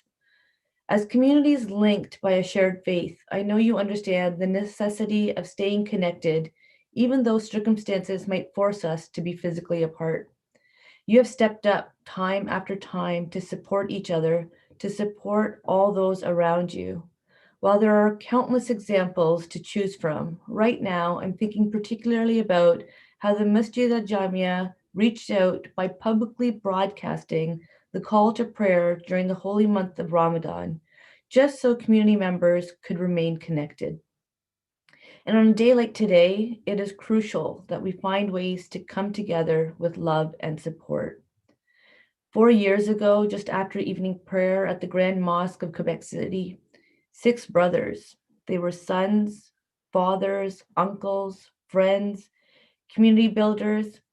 They were people, they were killed, and 19 others were seriously injured in an unspeakable act of violence that shocked the nation, shook Canadians of all backgrounds across the country, shattered the Muslim community in Saint Foy, as well as across the country, and scarred Canadians from coast to coast to coast. I can never forget that this happened in a place of worship, a place consecrated to love, peace, and belonging, a place where we should all feel safe, is all the more difficult to bear. Today, we wear green squares over our hearts to honor the victims and the survivors of this tragedy, those who died and those who will live with scars and the memories of that terrifying day, and every Muslim who continues to experience hate and violence across Canada. There are 2 additional lasting ways to honor and remember the victims of the Quebec City Mosque shooting. On December 1st, 2020, Quebec City inaugurated the Vivre Ensemble, Living Together Memorial, funded through a partnership with the Quebec City, the Government of Quebec, and the Government of Canada through the Department of Canadian Heritage. This touching work is laid out in 2 zones, one near the Islamic Cultural Center and the other at the heritage site of the Visitation, devoted to the Catholic faith. It symbolizes the meeting of two communities, and it is a poignant reminder that we are stronger and we are better when we are united. And as has been mentioned yesterday, our government announced that January 29th will officially be designated as the National Day of Remembrance of the Quebec City Mosque attack and action against Islamophobia. Under the leadership of Prime Minister Justin Trudeau, the Government of Canada is unwavering in its commitment to inclusion while combating systemic racism, prejudice, and discrimination in all of its forms. To eliminate discrimination and hate in communities from coast to coast to coast, we must confront it head on. We must name it and reject it. Islamophobia, xenophobia, and other forms of racism have no place in Canada that we continue to build together. But we know that racism exists in Canada. To wish it wouldn't isn't enough. That's why we introduced the Federal Anti-Racism Secretariat, created under Canada's anti-racism strategy, which engages with all levels of government, civil society, Indigenous peoples, and diverse racialized and religious communities to address, amongst other things, anti-Black, anti-Indigenous, and anti-Asian, as well as anti-Semitism and Islamophobia. Its goal is to identify systemic barriers and gaps in federal policies, programs, and services, kickstart new initiatives, and develop further areas for action. We also know that one very serious challenge we face and a significant factor in the Quebec City Mosque shooting is the proliferation of hate and violent rhetoric online. In fact, the theme for this year's memorial is working together in reducing online hate to prevent real-world violence. As Prime Minister Justin Trudeau has said, we must always work to protect our way of life and not give comfort to those who promote things that are not true or give space for hatred or extremism. Right now, our government is working hard to introduce new legislation that will directly address the spread of online hate in Canada in the interest of creating a safer, more equitable, and more inclusive online spaces for everyone. As a government, as Canadians, and as civil society dedicated to diversity and inclusion, I know that none of us will ever stand idly by and allow Islamophobia, racism, discrimination, or hate to go unchallenged, nor will we falter under the threat of unacceptable violence. I encourage you to continue working with your members of Parliament, and I acknowledge joining us tonight is your local Member of Parliament, Sukh Dhaliwal, MP Randeep Sarai, the Minister of Employment, Workforce Development and Disability Inclusion, the Honourable Carla Qualtrough, and dear friend and colleague, the Minister of National Defence, the Honourable Harjit Sajjan, who you will hear from shortly. As Minister of Diversity and Inclusion and Youth, and as a Member of Parliament for Waterloo, I'm committed more than ever. My Canada is an inclusive Canada. Together, we will build a safer and consciously more inclusive Canada for everyone. We will stand united and prevail. Merci pour votre temps.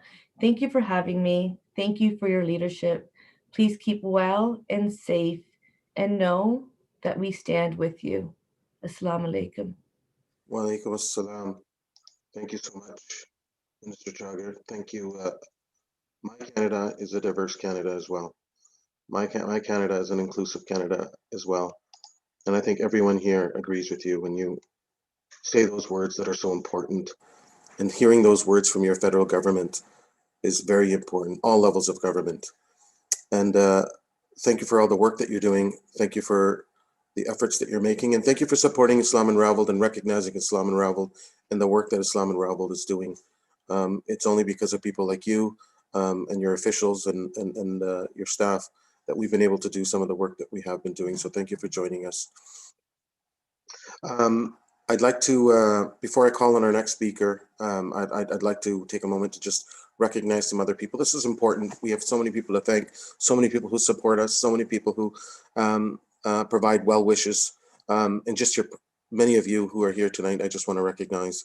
I think I missed Lauren Dirksen. Thank you, Shirley, for reminding me. MLA for Caribou Chilcotin. Thank you for being here.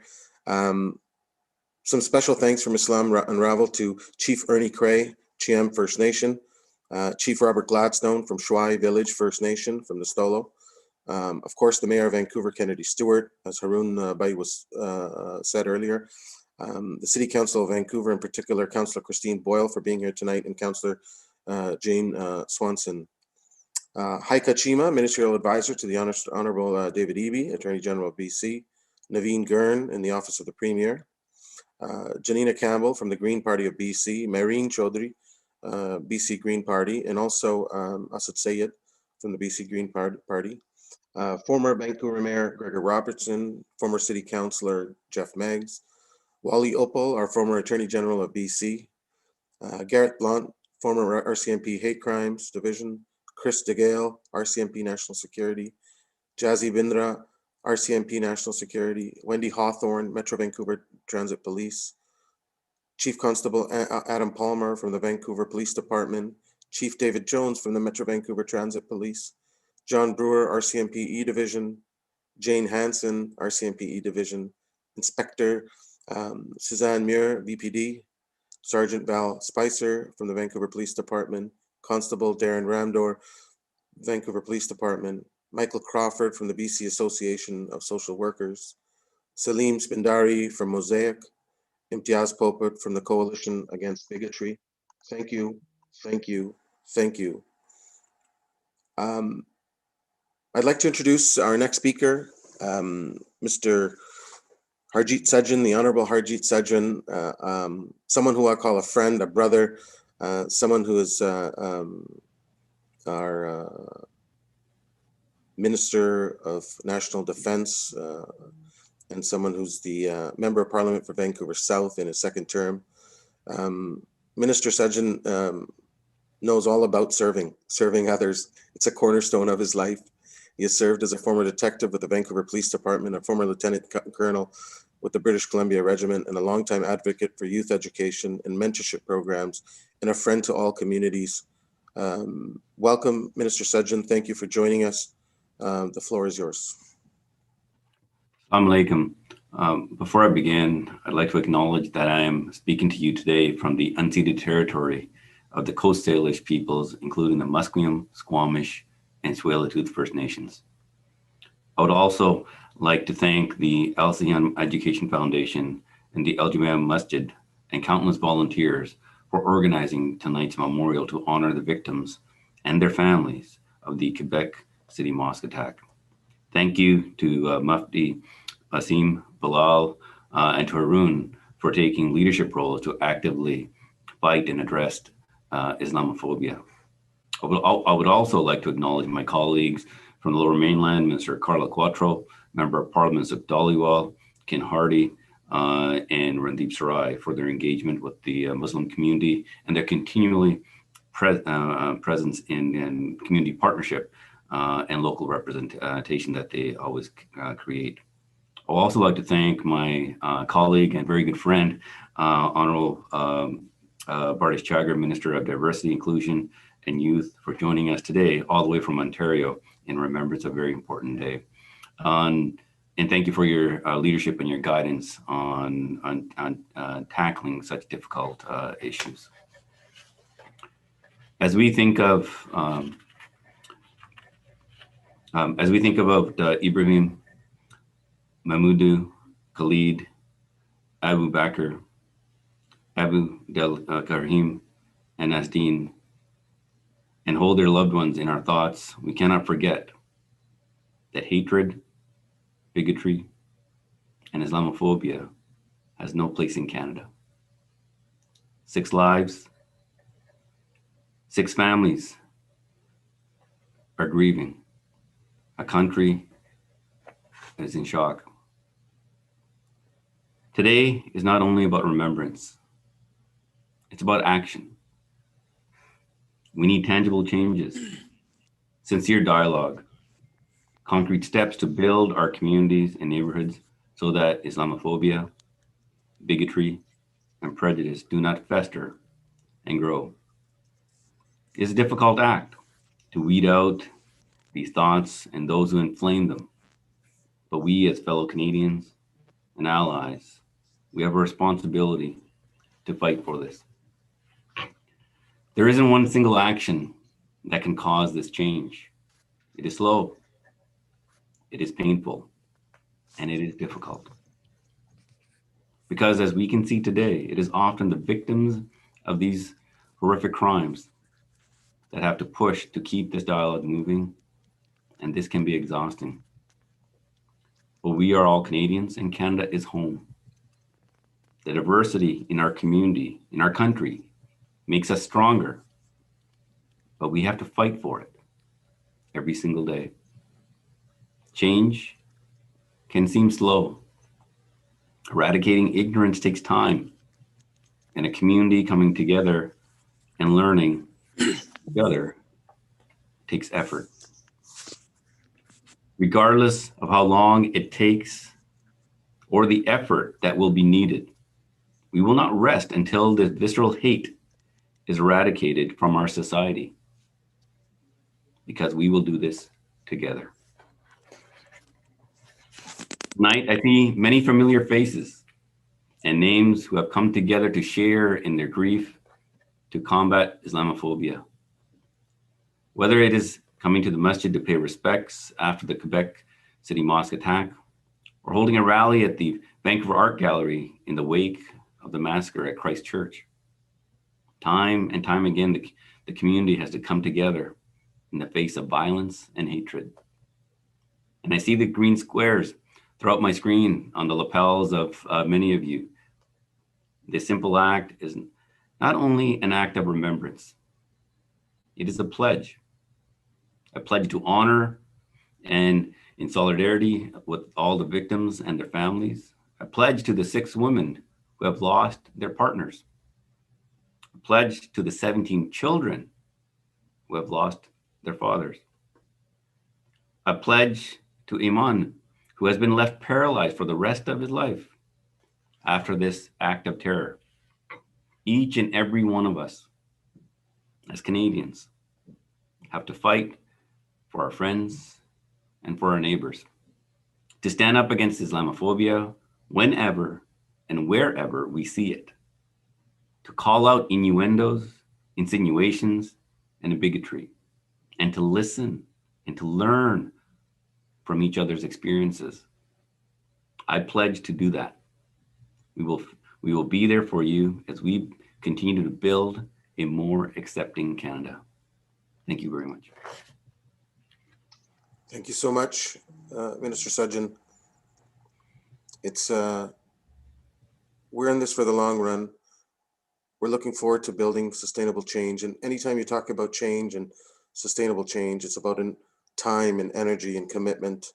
And it's an investment. It's an investment on behalf of individuals and communities. And I think all of us are prepared to make that investment. We want a brighter future. I don't want my experiences, my children to face my experiences growing up in East Vancouver, just as my dad didn't want his experiences to be faced by me. So every time we're trying to improve, to make progress. And I think I'm really proud of the community for taking the step, organizing these opportunities, behind the scenes, all the work that's being done through Interfaith, as I said before. Thank you for your encouraging words. Thank you for being with us. Before I introduce our next speaker, who's our keynote speaker, I'd like to, I think it's only appropriate at this time that I pass on a special thanks to some of the faith leaders who have worked with Islam Unraveled, who are participating today. Rabbi Emeritus Philip Bergman from Temple Shalom, Rabbi Dan Moskowitz from Temple Shalom, Rabbi Adam Steen, Congregation Beth Israel, Rabbi Peter Rubenstein, Temple Beth Tikva, Reverend Carrie Coleman Haynes, Crossroads United Church and First United Church, Pastor Craig O'Brien, UBC Origin Church and Chairman University Multi-Faith Chaplain Association, Reverend Dan Chambers from the St. Andrews Wesley United Church, Reverend Ross Bliss, Church of Victoria, Ann Kessler, formerly Children, Youth and Families Ministry Coordinator of Christ Church Cathedral, Stephen Epperson, Unitarian Church of Vancouver, Oakley, Unitarian Church of Surrey, and Tony Pironi, Canadian Memorial United Church. And I'd also like to recognize someone who I've seen here on the screen, someone who's under whose leadership some of this work started, the former president of the BC Muslim Association, I call Uncle, Mr. Musa Ismail. Thank you for being here, and thank you for all your work. May God bless you and keep you healthy. So next we have Mufti Aasim Rashid. Mufti is referred to a scholarship after many years of research and education. Mufti Aasim Rashid was born in Edmonton, Alberta. He studied Islamic sciences here in Canada, in India and England and Pakistan, and holds a master's degree in Islamic studies. He received the designation of Mufti due to his years of scholarship and research, as I said. Mufti Aasim served as the Director of Religion and Islamic Education for the BC Muslim Association for 5 years.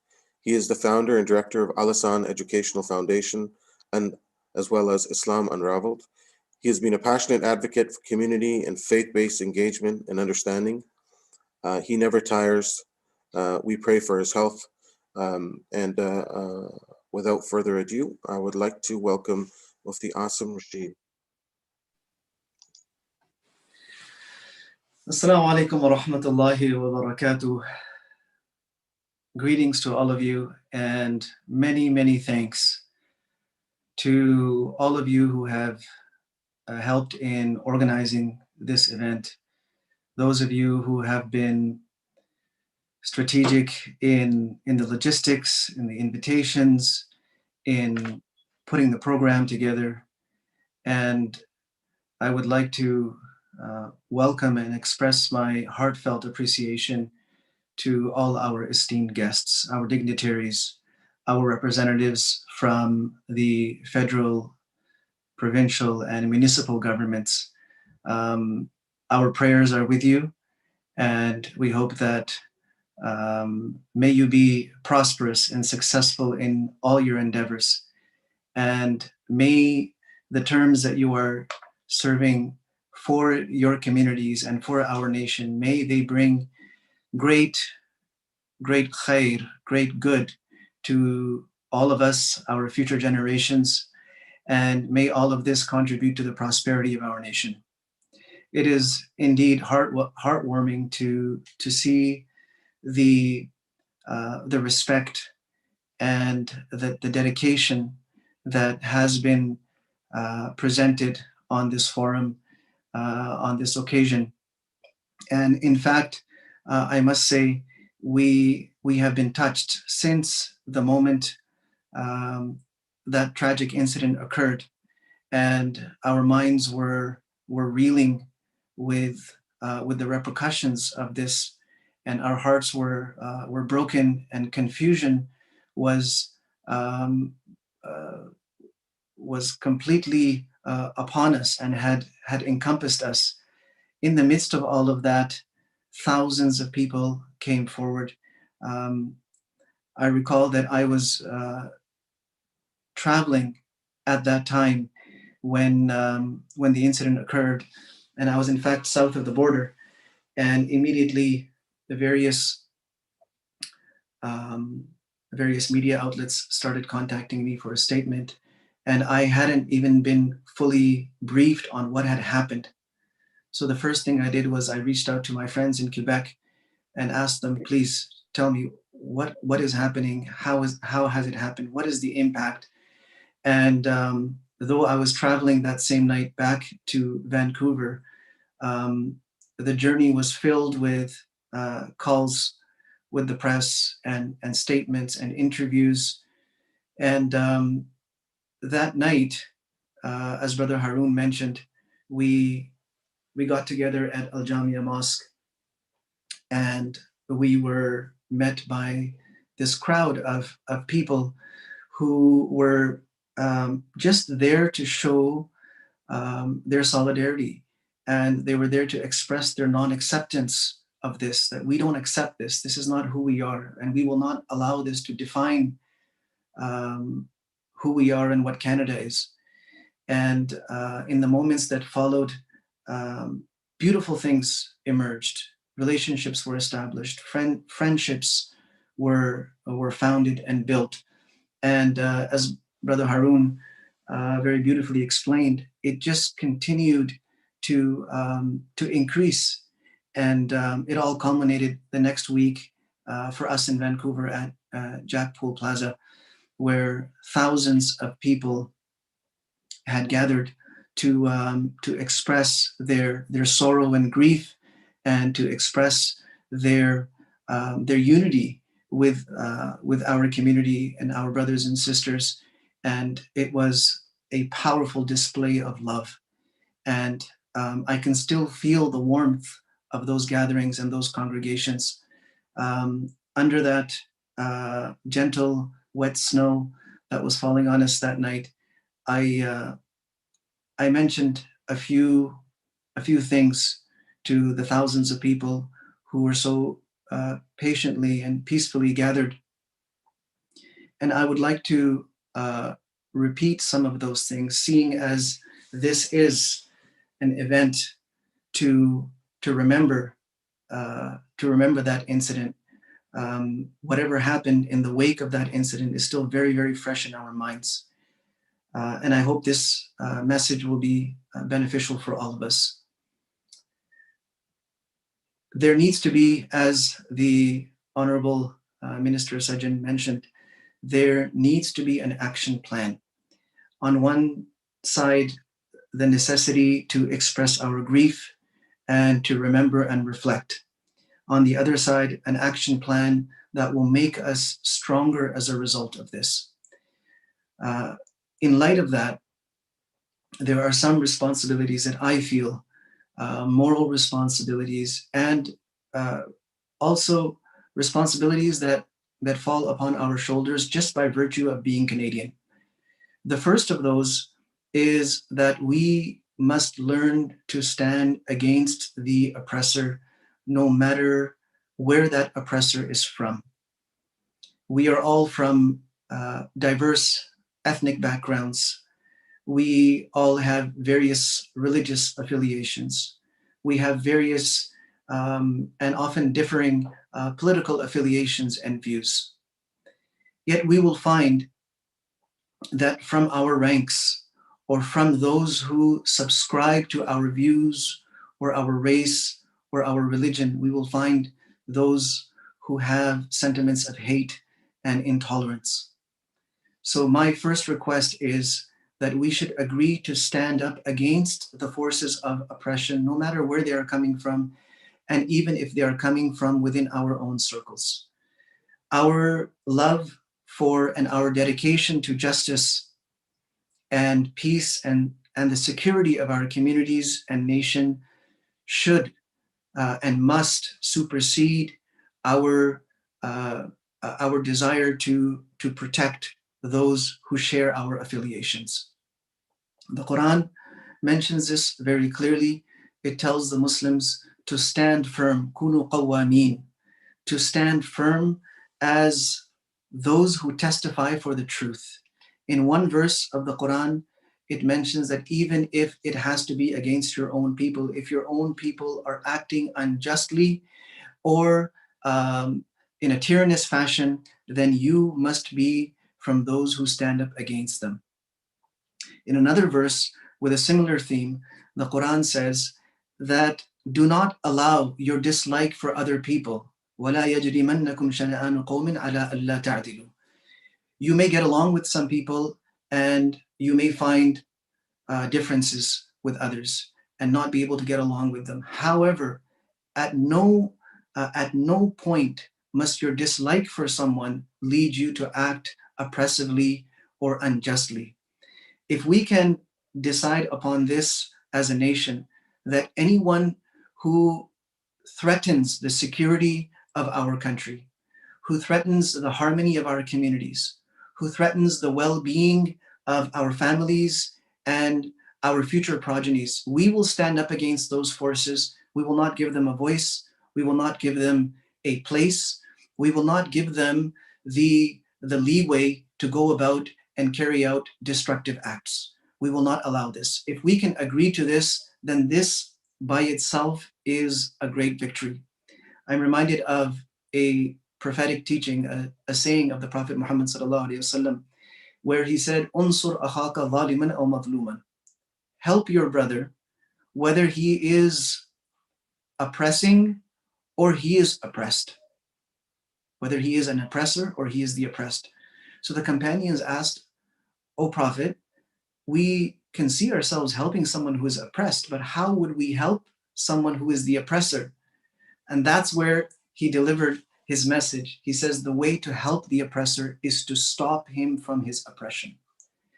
So as Muslims, we are duty bound to stop people from oppression. And my request to the Muslim communities all across Canada specifically is to take this as a religious obligation, not just an obligation that comes upon us by virtue of citizenship, but a religious obligation that we should not stand up for dhulm, for oppression, whether it is in a domestic setting or in a community setting or in a national setting, irrespective. We should not and we must not tolerate the oppression that comes out from our own people. And for others, all we can do is request that if they could also have a similar resolution amongst themselves, how powerful that makes us and how powerless that makes the oppressive forces within our society. The second thing that I mentioned is that we should endeavor to support those who are hurt and oppressed, no matter who they are, whether they are from our community or our race, our ethnicity, our religious community, our political community, or they are from someone else. The oppressor is looking for support, and sometimes silence is the greatest support that they can ask for. And the greatest weapon that they have sometimes is that people will not come to the aid of those that they are hurting.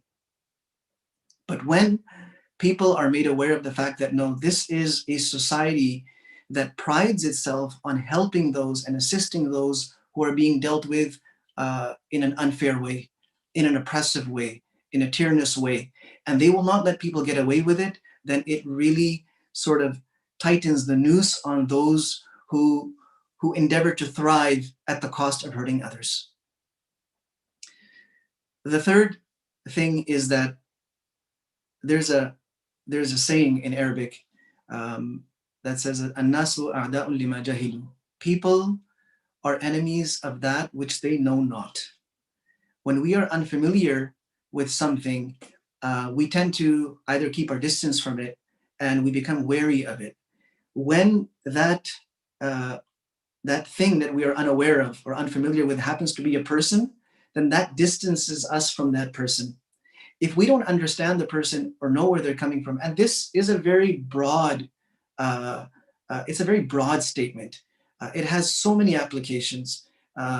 If you allow me to give a completely different kind of an example, mental health is such a crucial issue in our communities and in our society. Those people who don't understand it either fear it or they hate it, or they develop biases against those people who are afflicted by this. But in fact, it's a condition. It's a condition of health. It's a condition of well-being. But because we don't understand it, we tend to shun people who are in that position. So coming back to understanding each other as people, where we are coming from, what we are all about, this is going to make us stronger. This is going to reduce the animosities. This is going to diminish that sort of hatred, that blind hatred that leads to such destructive acts. So we understood this. I've understood this all my life as someone who grew up as a victim of racism, as a victim of attacks, of physical attacks, just on the basis of race. And we grew up with that. And there were times when we were afraid that this is what the future is going to look like. And there were times where we felt that people were trying to make us feel like there is no place for us here, even though for us, English was our first language. Canada was our home. That's the only country we really knew. That was the only society we really knew. Yet there were people who were actively not just trying to discourage us, but they were using brute force to injure us, to harm us. And it could have taken us to a very dark place. It could have taken us to a place where we hate society and we stand up against society. But I can only thank Allah subhanahu wa ta'ala that He guided me, and as He has guided many other people, and it made us stronger, and it made us search for solutions at how do we end it. So this Islam Unraveled initiative is in fact an initiative that addresses the fact that people don't know, and it's not their fault that they don't know, and we respect that.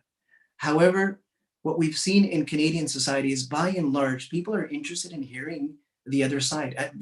Whether they accept it or not, it's another story. But people are usually interested in hearing the fact that, yes, there may be another side, there may be another view to all of this. So Islam Unraveled gives people a chance to ask questions, the hard questions. And we live in a society where a lot of our information comes directly from the media, with due respect to the media.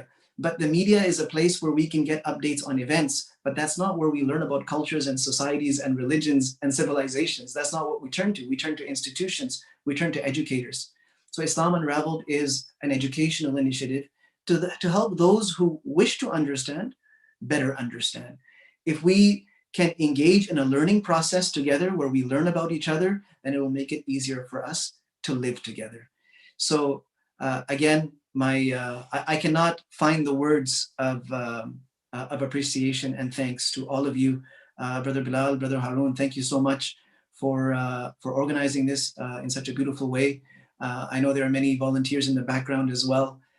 Again, it has been expressed, but from my side, I would like to again express my appreciation to all the dignitaries, all the officials, all the hardworking people at various levels of government and from the various agencies that have taken out their time to share this moment with us. It has indeed eased our pain, and it has given us the strength to work harder in the future, to become more resilient, and also to work towards a more unified society and more unified communities. Thank you very much. With that, I will conclude, and I pray that may Allah subhanahu wa ta'ala protect all of you, and may He protect our nation, protect our communities, and protect our future generations. Thank you very much. Wassalamu alaikum wa rahmatullahi wa barakatuh. Wassalam. Mufti Aasim, thank you so much. Thank you for those words, the reminders, and it's quite simple. It's not rocket science. It's the way you've put it about getting to know one another, educating one another, and the more we get to know one another, the less fear, the less unknown, and the more opportunities for us to connect as communities and as neighbors, as friends, as family. Thank you so much. I'm going to call on Brother Haroon to join me in a second, but my final list of thank yous for tonight. Sergeant Cheryl Simkin from the Metro Vancouver Transit Police. I apologize, I did not mention you earlier. Thank you for all the work that you do with the Muslim community on behalf of the Metro Vancouver Transit Police and law enforcement agencies. A special thanks and a special prayer. Listen, I would ask that you guys remember these people in your prayers. I didn't realize how hard it was, and how much work it was, and how much time you have to invest in an online event like this. And we've done tons. But this one was special. This one was, there was a lot of detail. There was a lot of discussion. There was a lot of collaboration. And there's so many people behind the scenes who did it. They did it for the sake of, for their creator. And I needed to make sure that I carved some time out. And this is maybe the appropriate time before we let you all go to recognize them. Brother Tariq Tayyib from Islam Unraveled. Mufti Taha Masood, one of our scholars for Islam Unraveled and the Ihsan Foundation. Brother Yusuf Al Siraj, for everything that you do and the time and effort behind the scenes, the technical stuff, your suggestions. Brother Kamran Bajwa, for your help and also solutions around the social media. Thank you so much. Brother Haroon Khan, of course, who you guys know well. Sister Mara Arif, another bright, shining star who helped us with a lot of the press communications and the development of the press release and the background information. Also a part of our reaching out to the media and wanting to educate them. Constable Shiraz Hanif, was a big part of our planning committee. Thank you, Constable Hanif. Brother Fawad Abbasi, thank you so much for all the work and your suggestions and your recommendations throughout this process. And Brother Muhammad Kamel, thank you so much for your participation during this planning process. We've done this tonight. Don't forget those names. Remember their families. And let's pray that this never ever happens on Canadian soil again or anywhere in the world. But there's a lot of work to do, and we're going to continue to do that. Thank you so much for being here with us. I will leave you with just a small quote that really resonated with me a number of years ago, and that I try to live by, and that's something that inspires me, by Helen Keller. Alone we can do so little, together we can do so much. That's what communities do. Thank you so much.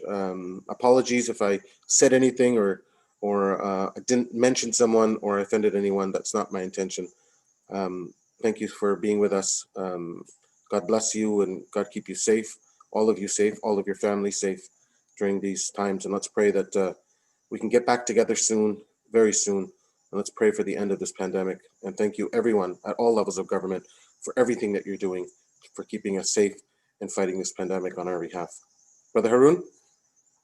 Thank you, Bilal. We appreciate your work, Bilal. You've been a very tireless advocate for all communities, and you've done tremendous work, and we greatly appreciate you. A few other acknowledgements. Sister Zara Tinholt from our Christian community, great sister, and we appreciate her work. Annie Ohana, who's on this call as well. We've done a lot of work on anti-racism, and it's important to for people to come together, no matter what your community, to come together and engage with one another. And I think that's really the word that needs to be really expressed here.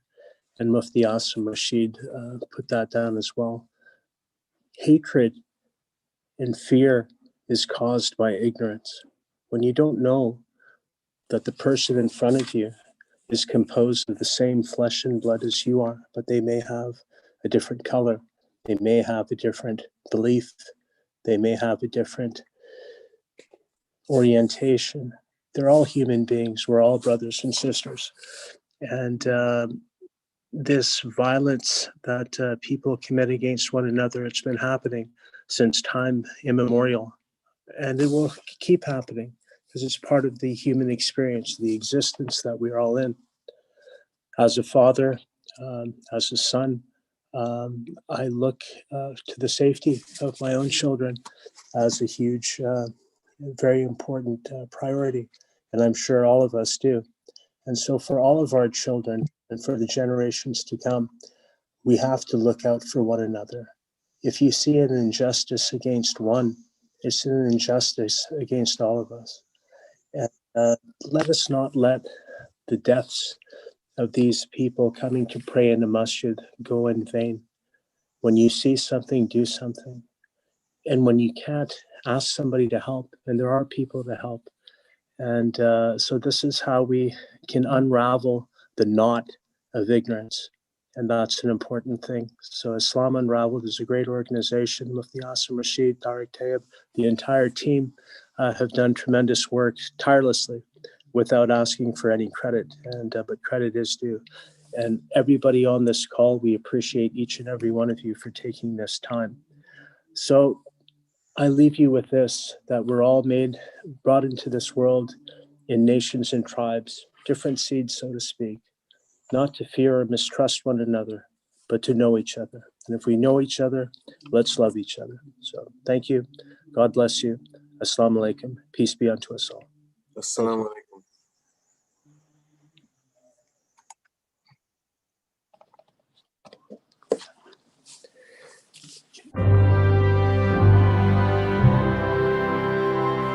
Oh, Canada, our home and native land. Treat love in all of its command. Car ton bras c'est porter les pays, il sait